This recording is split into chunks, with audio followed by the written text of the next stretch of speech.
Very excited to talk to this young gentleman, and we're very excited for him starting off a full season of Major League Baseball. Marlins second baseman Isan Díaz looking sharp, getting ready to scrimmage those rat bastard Atlanta Braves. Leroy, you know I hate the Braves, Leroy. Well, I don't I'm care if from the New games don't Orleans. count, Isan. Go smoke them, man, with their unwritten rules. They can go straight to hell. Yeah. Yeah. We're gonna go do our thing out there. We're gonna go do our thing. Is it the even in Major League circles? It's got to be like within the Braves. They're highfalutin. Like they have the unwritten rules. They think they're the keepers of the game. It's enough already with the Atlanta Braves, right?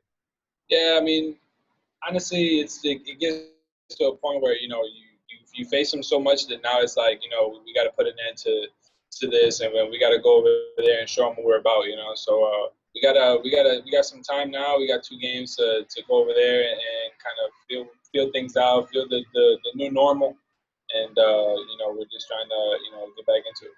Speaking of new normal, what was this offseason like for you? Because you were like, gangbusters last year in the minors. You get the call up, you got your first little taste of the bigs, and obviously everybody remembers. I thought you had the moment of the season last year, but how different was it going into this year, knowing, hey, this is go time? Like, it feels like the Major League career. It's going to be there from jump opening day. Did you do anything different? Did you try and stay the same? Like, what was the preparation like going into this year? Well, obviously there was a lot of different changes. Considering the fact that we had to quarantine and stuff, and there was just a lot of things that we had to take upon ourselves as far as staying home and doing things at the house. Try to eliminate the fact that we could go outdoors and to different parks and try to just get outdoors and do things that we would normally do on a daily basis. So it was a challenge, but obviously those who have that supporting cast that always there to help them and kind of in whatever aspect they need. I was fortunate to have my dad throughout the whole quarantine, and he would obviously help me out throughout the few days of the week, and we'll try to do some stuff in the garage or in the driveway and stuff. Just try to stay active, but the mentality never changed.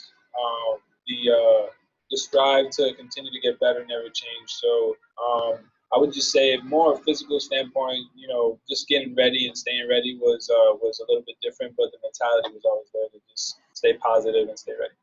Did you have to calm yourself down because finally getting a chance to opening day? All right, this is the year. I'm getting a whole year. I'm not gonna have to wonder when I'm getting called up. And then they say, "Go home. We gotta wait." We're just like, no, not again. Yeah, it was tough, man. Obviously this year there was a lot of cool things that were gonna happen. Obviously we were going to Puerto Rico, and Right. we had that series that was gonna be special. And obviously I was looking forward to going to play the Cubs in Wrigley in May on my birthday, which was actually kind of one of the things that I was looking forward to. But those things didn't happen. So it was tough to kind of take that in. But we had to look at it and try to turn it into a positive to say we got more time now to get better. So it was bad and good, but we went through, we fought, and now we are here to start the season. You have to be fortunate though, because everybody doesn't get the opportunity to have the guy that's coached them throughout their career and helped them throughout their career at home. You got your dad with you, so you still had an opportunity to do some work where other guys had to rely on maybe going to the park or something like that. Absolutely, yeah. No, my dad was he's been a key my whole life. I mean, he helped me out throughout this quarantine, and just we actually kind of started to get back even to the little basics that we we used to do back in high school, which was kind of cool. Doing the old stuff and just try to feel some different things out. So we were able to have fun with it, and we kind of enjoyed it as best we can. So it was fun. Is he somebody you text with like commonly, like after every game? Are you always picking his ears? Or somebody you'll check in from time to time? Like, how often are you in communication with your dad about your play? We space it out a little bit. Obviously I have my time to myself, and obviously we pick a time where we discuss about the series or a certain particular game. But he's always there. I know he's always watching, and he's that guy that's always paying attention to all the little things. You know what I mean? So he's very particular about the things that he likes to see, and it's kind of the reason why I always keep him in my corner to just always keep me on that level ground.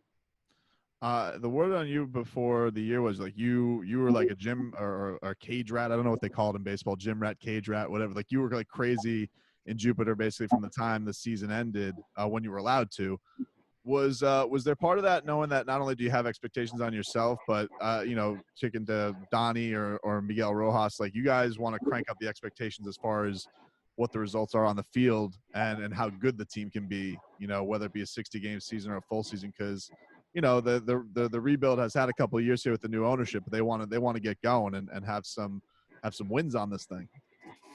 Yeah. I mean, obviously we would talk, in spring, it's I always say it's a marathon, you know what I mean? But, now it's a 60-game season, it becomes a sprint, so we got to put the foot on the gas quickly, and then we got to get this thing going, So this year, obviously the mentality is always to go in and win ball games as fast as we could, right off the gate, just really get things going. And, I think honestly the main thing now is just for us to kind of just get together more, you know what I mean? And try to understand each other and the situation that we're in, obviously this whole COVID, pandemic thing, whatever you want to call it, it's going to be a task. And the team that is able to stay unified and stay together and understand the protocols, I believe will be the team to have a chance at that. What's the biggest difference between minor league food and major league food? Like that had to be like mind blowing. Once you got the digs last year. Yeah, I mean, it was crazy. I mean, honestly, I'm a big guy where I can't eat before a game. I don't really eat much at the stadium. Maybe like after the game, I'll have something to eat. But it was very tempting last year when I got up. There was a lot of good food. They had like the really good steaks, and the pasta here is unbelievable. And even like just the lunch here is actually pretty good. It gets to it's big league. It's the show. You know what I mean? So it's definitely increased the value of the food in the big leagues for sure. No more box lunches on the way to the bus. No more ravioli. Ravioli, sharing meals with your buddies because y'all all in the same trip. No more PB&Js. Yeah. I always wondered, by any chance, did you actually watch the video of your father and your parents when you hit that home run? I did. I probably watched it like 100 times. I'm not gonna lie, it got a little tiring towards the end because I just kept hearing about it and I kind of wanted to just move forward with it. You know what I mean? Right. And kind of stick to the season. But even like after the season, like even if we were in January, spring training is about to start and I'm still hearing about this home run.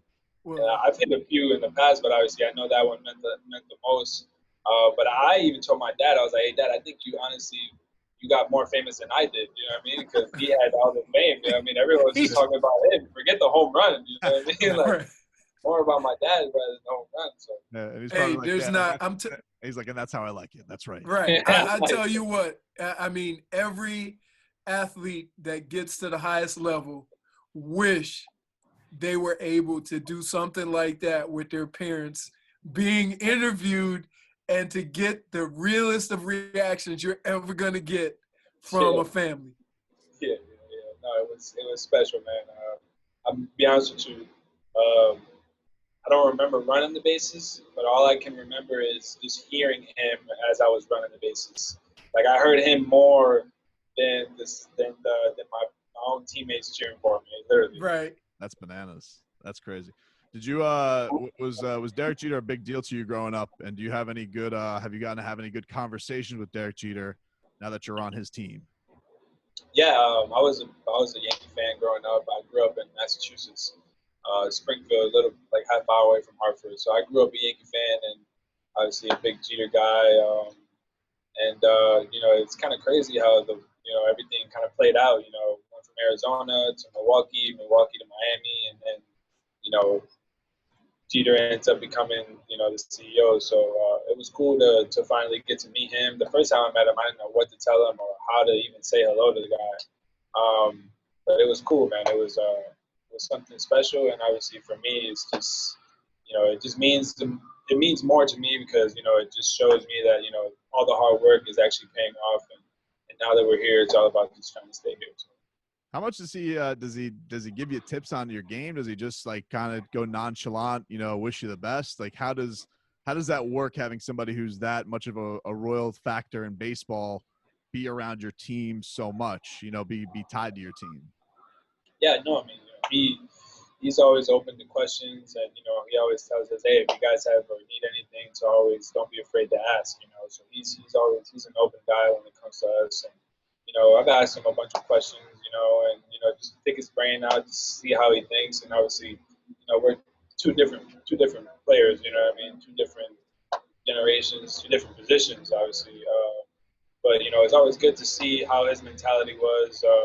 Even when he was going bad, because speak a guy about Derek Jeter, who played 20 years in New York, and it's not easy to fail and continue to play for that team. So there's a lot of good things that came out of him. And we learned from him as far as what he went through, and the things he had to tell us in return were really positive. Now, we've talked to a couple of your teammates recently. We've talked to Brian Anderson. Dude says he's a big gamer off the field. Caleb Smith, he's a hunter. What is Isan Díaz's favorite off the field pastime? What do you like to do? Just as a hobby or just for enjoyment? That's not baseball. Well, I was a gamer. I used to play a little bit. Maybe about a year ago, I stopped playing. Just kind of got into a bunch of different things, especially when you get to Florida, you realize that you can go outdoors instead of being indoors back at home in the off season where it starts snowing. So I, it's really more of a beach guy now. I like to go on the boat. Jet skiing has been one of my biggest things that I've been doing, and just kind of enjoying the water scene. Everything about the beach, and so being down here in South Florida, why be inside? So. No, for sure. I mean, I 100%. Are you aware of Caleb Smith's superpower? Do you know his ability to impersonate a dead rabbit? I've heard about it, but I haven't. Oh, have you? I don't know how well you can hear this. Let me know, because we've been campaigning. We want him to do this after every strikeout.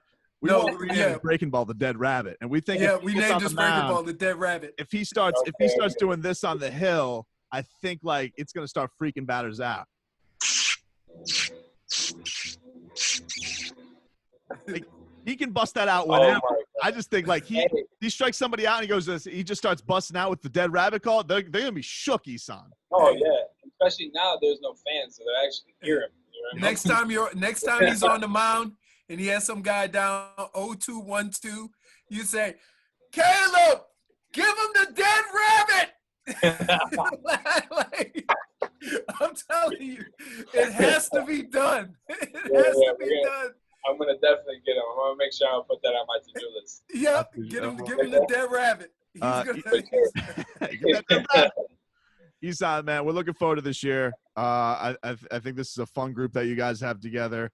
You guys brought in a lot of talent. Do you have a favorite new teammate? Like, is there a new guy, new guy that you brought in that you just have gravitated towards immediately?